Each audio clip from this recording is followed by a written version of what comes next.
және де ол жерде алмалы деп өзінің аты айтылғандай, ол жерде алма несі бар, алма бақшасы бар. Ол жерде бақша дегенмен ол кішігірім бақша емес, ол жерде денсаулыққа пайдалы десек те андай не алмалар емес та, химикат қосылған сырты жылтырап тұратын алмалар емес. Ол деген таза табиғи алмалар қолдан өсірілген, және де ол кәдімгідей таза сумен суарылған алмалар десек те болады.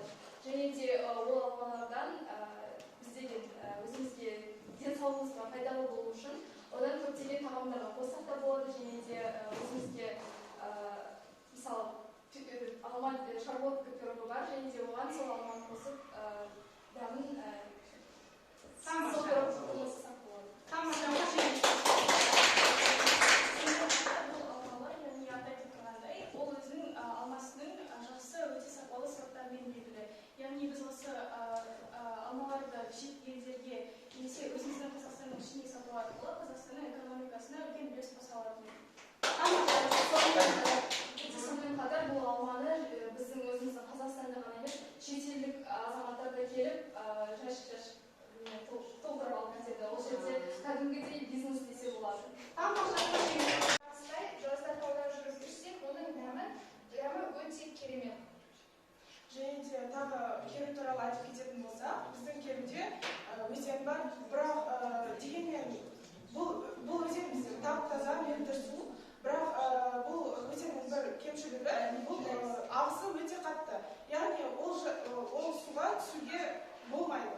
Және де тағы айтып кететін болсақ, осы біздің керудегі тау бөктерінде қызыл кітапқа енгізілген, яғни жойылып бара жатқан түрлі өсімдіктер, жануарлар мекендейді.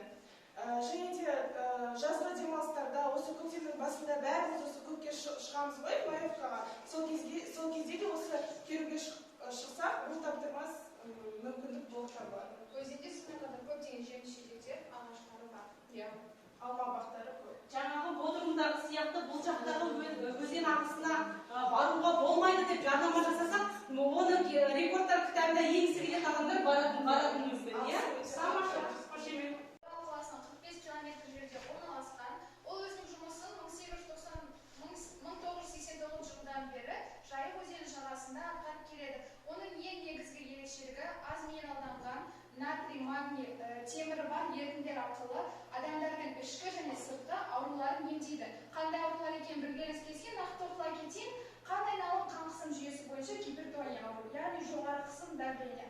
Ал екінші ас қорыту жолы бойынша ауру, ол гастрит, яғни асқазандағы жара.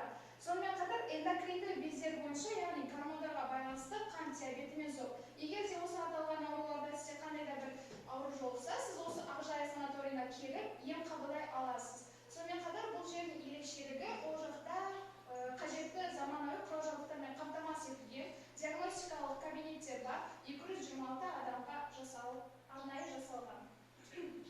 Ал келесі кезекте біз Атырау қаласында Жайық өзенінің бойында орналасқан Атырау шипажайына кезекті берсек.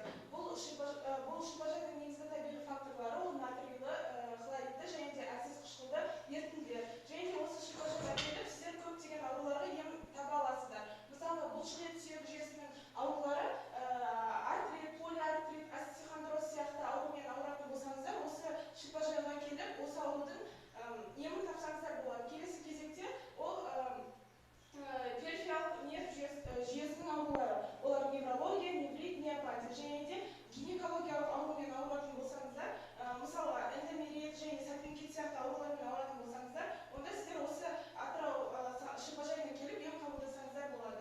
Ал екінші рекреациялық зонаға біз Маңғыстау облысында орналасқан шипажайды жатқыза аламыз. Бұл шипажай емдік балнеологиялық балшықты қолданумен сипатталады. Және де бұл шипажайдың басқа шипажайлардан басты ерекшелігі, бұл шипажайды ем алған адамның ем алса, ол ем адам ағзасына тез тарайды. Қошемет.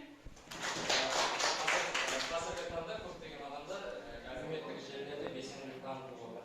Соған байланысты біз өзіміздің парақшамызды Instagram, Telegram, ВКонтакте және Facebook'те Мысалы біздің Instagram парақшамызда әр апта сайын Батыс Қазақстанға тегін жолдама ойнатылады.